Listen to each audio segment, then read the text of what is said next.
प्यारे बच्चों, मैं हूं Diwakar sir, biology mentor from school of biology. और आज के बायोलॉजिकल क्लासिफिकेशन के आखिरी लेक्चर में हम कुछ इंटरेस्टिंग ऑर्गेनिज्म और केमिकल्स के बारे में पढ़ने वाले हैं। जैसे है वायरस है, वायरवाइड है, प्रियॉन्स है, लाइकेंस हैं, इन सब के बारे में। तो देर ना करते हुए सीधे चलते हम एनसीईआरटी के पीडीएफ पर। तो आपके सामने एनसीईआरटी का पीडीएफ खुला हुआ है।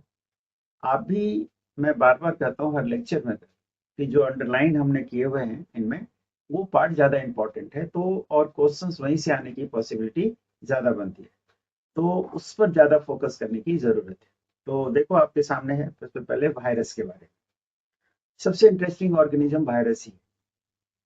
जब आर एच व्हिटेकर क्लासीफाई कर रहे थे, जब क्लासीफाई कर रहे थे, 5 किंगडम क्लासिफिकेशन दे रहे थे, तो वो वायरस को इंक्लूड नहीं कर पाए 5 में से किसी किंगडम में।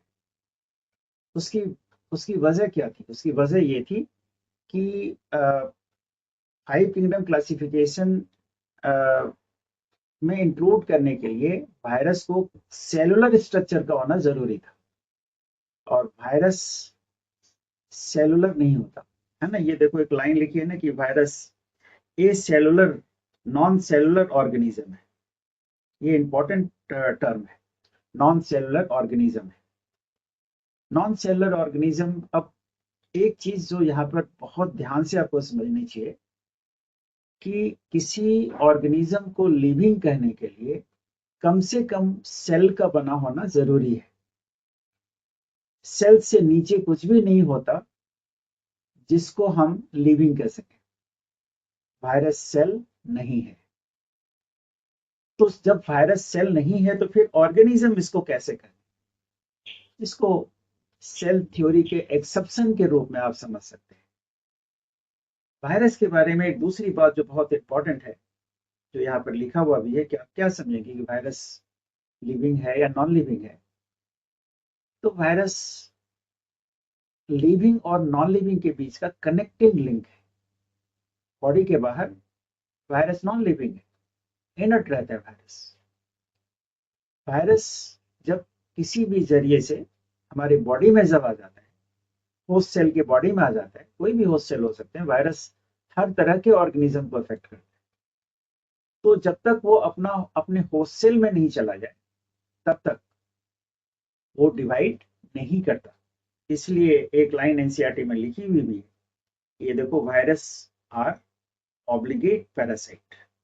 ये वर्ड भी इंपॉर्टेंट है, ये सेंटेंस भी बड़ा इंपॉर्टेंट है कि वायरस आर ऑब्लिगेट पैरासाइट। इसका क्या मतलब? वायरस आर ऑब्लिगेट पैरासाइट का मतलब है कि ऑब्लिगेट वर्ड का मतलब होता है कंपल्सरी। वायरस को रेप्लिकेट करने के लिए एक होस्ट की जरूरत पड़ती है, और जब तक वो होस्ट सेल को फाइंड ना कर ले, तब तक वो डिवाइड नहीं करेगा। तो ये सब कुछ चीजें इंपॉर्टेंट है।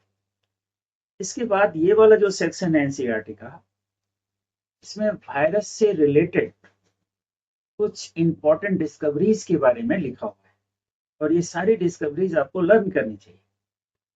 सबसे पहले जो वायरस की डिस्कवरी से रिलेटेड डिस्कवरी है, वो है इवानोस्की का।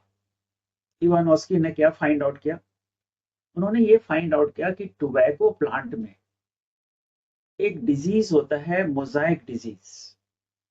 टोबैको प्लांट के लीफ में मोजाइक का मतलब होता है, मोजाइक एक आर्ट वर्क होता है।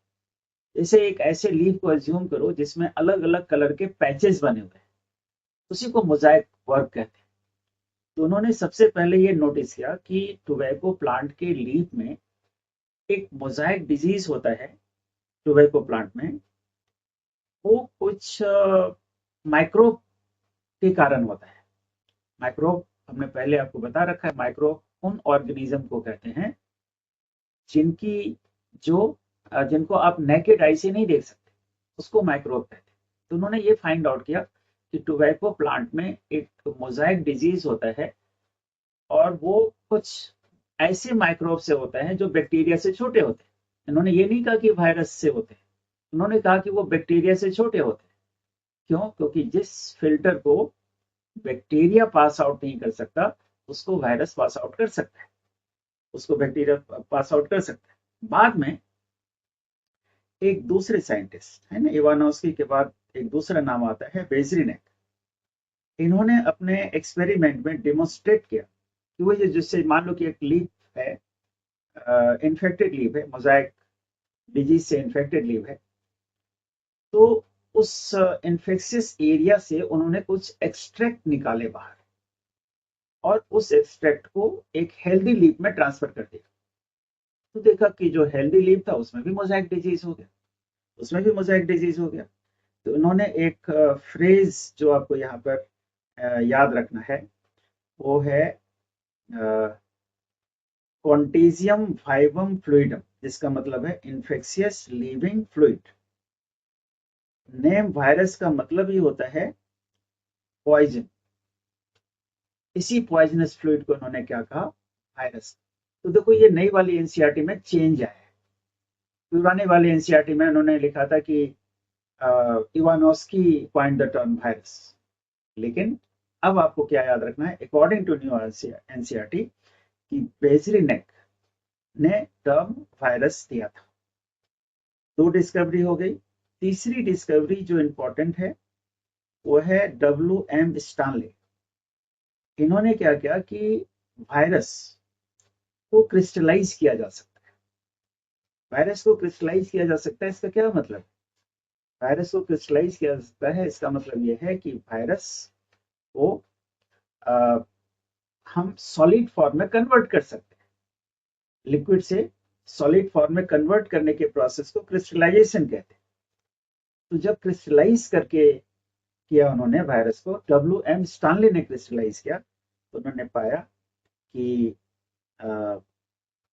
वायरस जो है वो मोस्टली किसके बने होते हैं, प्रोटीन के बने होते हैं। जैसे कि इस डायग्राम में भी तुम देख सकते हो, ये पूरा का पूरा जो पार्ट है ना, ये प्रोटीन है, ये पूरा का पूरा पार्ट प्रोटीन है। तो वायरस, इनकी डिस्कवरी से क्या पता चला कि वायरस जो है मोस्टली किस चीज के बने होते हैं, प्रोटीन के बने होते हैं। तो तीन डिस्कवरी याद कर रखनी है आपको। मोजाइक डिजीज के बारे में पता किसने किया, इवानोस्की ने। बेजरिनेक ने पता टर्म दिया वायरस, और ये फ्रेज याद रखना है कॉन्टेजियम फ्लूइडम वाइवम। वाइवम ये वाला जो है contagium vivum fluidum, infectious living fluid. और स्टानले ने क्या किया, स्टानले ने डिस्कवर किया कि क्रिस्टलाइज किया वायरस को और पाया कि वायरस जो है मोस्टली प्रोटीन के बने होते हैं। ठीक है, अब दूसरे पैराग्राफ पर आते हैं कि क्या खाली प्रोटीन होता है वायरस। आंसर नहीं, खाली प्रोटीन नहीं होता। वायरस को डिस्क्राइब करना हो तो वायरस इज न्यूक्लियोप्रोटीन। नाम से लग रहा है ना, न्यूक्लिक एसिड और प्रोटीन का बना। तो मोस्ट ऑफ द जो पार्ट होता है वो तो प्रोटीन का ही बना होता है। लेकिन न्यूक्लिक एसिड, न्यूक्लियो में न्यूक्लिक एसिड हो गया, न्यूक्लिक एसिड दो होते हैं, RNA और DNA। वायरस में दोनों एक साथ नहीं हो सकता। न्यूक्लिक एसिड या तो RNA होगा या DNA होगा, दोनों में कोई एक होगा, दोनों एक साथ कभी नहीं होगा। जिसमें RNA होता है उसको हम RNA वायरस कहते हैं, जिसमें DNA होता है उसको DNA वायरस कहते हैं। RNA DNA वायरस करके कुछ नहीं होता। ठीक है, तो एक तो और वायरस का जो इन्फेक्शन होता है होस्ट सेल में, इसी न्यूक्लिक एसिड से। Infectious material of the virus is either RNA और DNA। RNA या DNA में से कोई एक इन्फेक्शियस मटेरियल। अब ये जो सेक्शन है इसमें बड़ा इंपॉर्टेंट बात लिखा हुआ है कि RNA DNA दोनों सिंगल स्टैंडर्ड डबल स्टैंडर्ड हो सकते हैं। तो किस तरह के ऑर्गेनिज्म को इन्फेक्ट करने वाला वायरस सिंगल स्टैंडर्ड होता है या डबल स्टैंडर्ड होता है, इसके बारे में ये बिल्कुल दिमाग में बिठा लेना। देखो क्या लिखा है कि ऐसे वायरस जो प्लांट को इन्फेक्ट करते हैं, जैसे अभी मैं थोड़ी देर पहले कहा था कि वायरस एक ऐसा ऑर्गेनिज्म है जो किसी को भी इन्फेक्ट कर सकता है। तो प्लांट को इन्फेक्ट करने वाले वायरस में सिंगल स्टैंडर्ड RNA होता है। एनिमल को इन्फेक्ट करने वाले वायरस में RNA सिंगल स्टैंडर्ड भी हो सकता है, डबल स्टैंडर्ड भी हो सकता है, लेकिन DNA हमेशा डबल स्टैंडर्ड हो। बैक्टीरियोफेज, बैक्टीरियोफेज, फेज का मतलब वायरस होता है, और बैक्टीरिया को इन्फेक्ट करने वाले वायरस को हम क्या बोलते हैं, बैक्टीरियोफेज। तो बैक्टीरियोफेज वायरस में इन्फेक्शियस मटेरियल हमेशा डबल स्टैंडर्ड डीएनए हो। तो ये तीनों टर्म आपको याद रखना है कि किसमें सिंगल स्ट्रैंडेड, डबल स्ट्रैंडेड। अब वायरस के अराउंड, जैसे मान लो कि जेनेटिक मटेरियल है, आरएनए हो या डीएनए हो, इसके चारों तरफ एक कैप्सिड होता है। मतलब जेनेटिक मटेरियल को प्रोटेक्ट करने के लिए एक प्रोटीन का बना हुआ कैप्सिड होता है, और प्रोटीन कैप्सिड के यूनिट को क्या कहते हैं? कैप्सोमर्स। ये देखो, ये जो बना हुआ है ना, ये यूनिट आप देख रहे हो, ये जो छोटे छोटे, ये कैप्सोमर, और ये पूरा का पूरा स्ट्रक्चर क्या है? प्रोटीन है।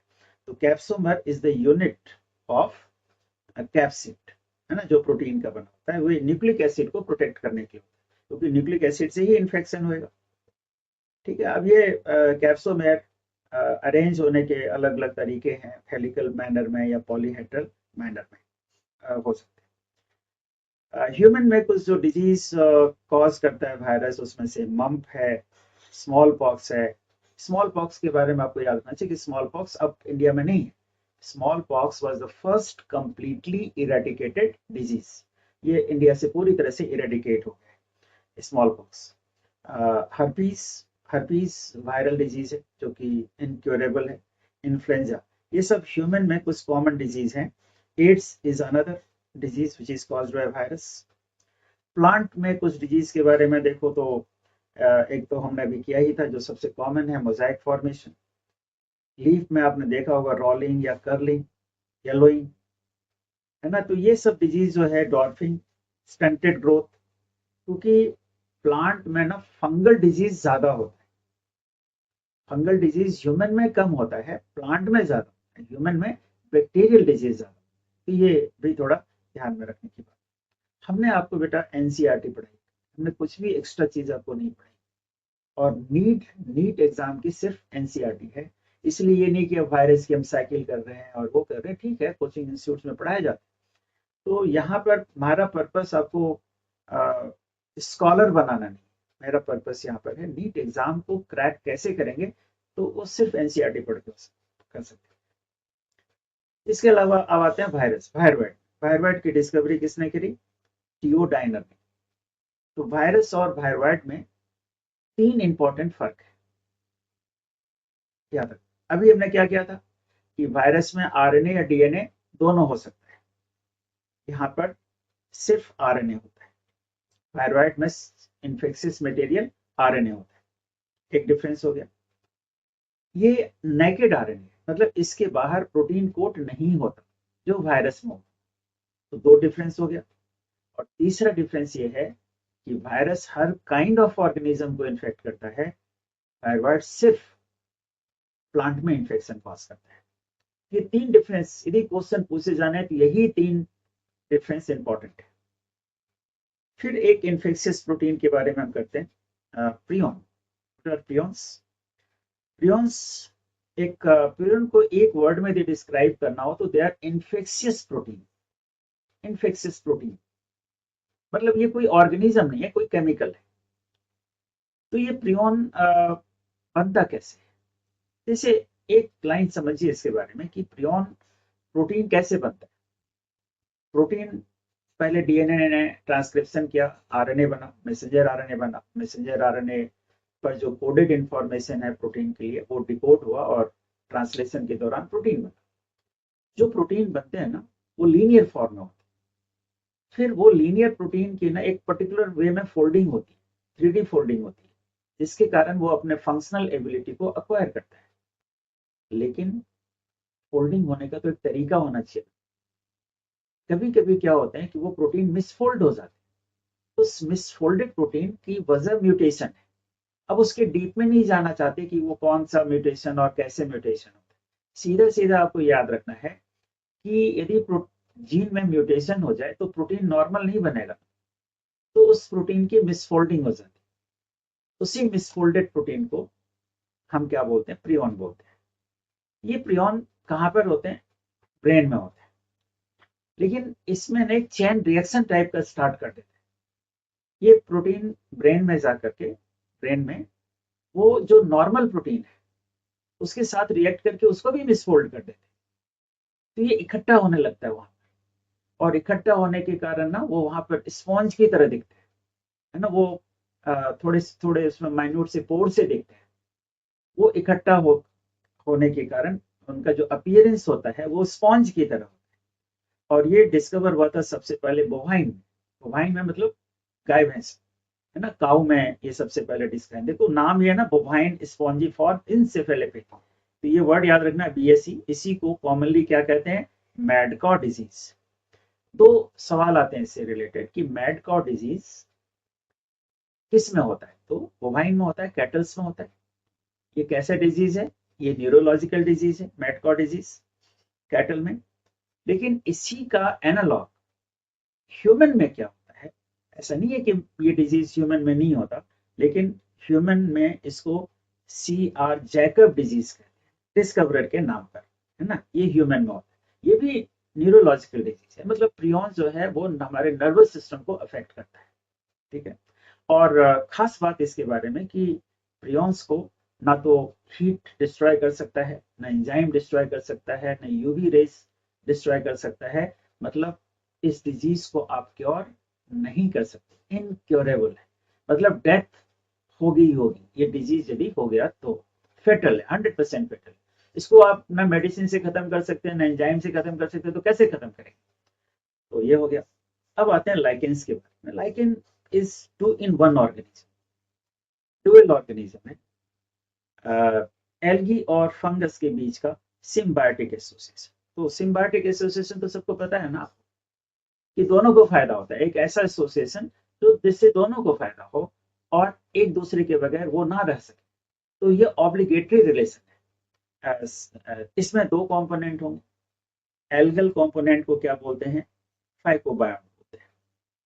तो फाइकोबायोन मतलब एल्गल कंपोनेंट है, मोस्टली ग्रीन एल्गी इसमें पार्टिसिपेट करता है। और माइक्रोबायोन फंगल कंपोनेंट को, फंगल कंपोनेंट में मेनली एस्कोमाइस्टीज के मेंबर इन्वॉल्व होते हैं। तो ये दोनों इन्वॉल्व होकर के लाइकेंस बना। Lichen two in one organism है। तो इसमें जो माइक्रोबायोन है, फंगल कंपोनेंट, वो डोमिनेटिंग कंपोनेंट है। वो एक घर का काम करता है, जिसमें फाइकोबायोन जो है एल्गी एक शेफ की तरह है, उसका काम है फूड बनाना। लेकिन फूड बनाने के लिए रॉ मटेरियल प्रोवाइड करना किसका काम है, फंगल कंपोनेंट। वो मॉइस्चर को एब्जॉर्ब करता है। मॉइस्ट कंडीशन एल्गी के सर्वाइवल के लिए भी जरूरी होते हैं। एटमॉस्फेयर को, मिनरल्स को उस एब्जॉर्ब करके ये प्रोवाइड करता है एल्गी को, ताकि वो अपना फूड बना सके। तो एक तो ये हो गया कि लाइकेंस में कौन कौन से इन्वॉल्व हैं। लाइकेन के बारे में एक दूसरी बात ये है कि एयर पॉल्यूशन का इंडिकेटर है, खास करके सल्फर डाइऑक्साइड पॉल्यूशन का गुड इंडिकेटर है। ऐसे एरिया जहां पर एयर पॉल्यूशन बहुत ज्यादा होगा, वहां पर ट्री के ब्रांचेस पर लाइकेंस आपको नहीं दिखेंगे। लाइकेंस दिख रहे हैं तो एरिया पॉल्यूशन फ्री है। तो with this we have completed biological classification chapter. हमने फिनिश कर दिया बायोलॉजिकल क्लासिफिकेशन चैप्टर। इसको कई पार्ट में बांटा और हमने कोशिश करी है कि सिर्फ एनसीईआरटी आपको अच्छे से लर्न कराए। अब इसके बाद जो है नेक्स्ट चैप्टर प्लांट किंगडम, जो कि अनदर वेरी इंपॉर्टेंट, क्योंकि अभी देखो 5 किंगडम क्लासिफिकेशन में हमने 3 किंगडम कवर किए। हमने प्रोटिस्टा कवर किया, हमने मोनेरा कवर किया, हमने फंजाई कवर किया, अभी 2 बचा हुआ है ना, किंगडम प्लांटी और किंगडम एनिमेलिया। तो पहले हम किंगडम प्लांटी करेंगे, फिर किंगडम एनिमेलिया। तो नेक्स्ट लेक्चर किंगडम प्लांटी से रिलेटेड होगा। ठीक है, तो आज के लिए इतना ही। Thank you.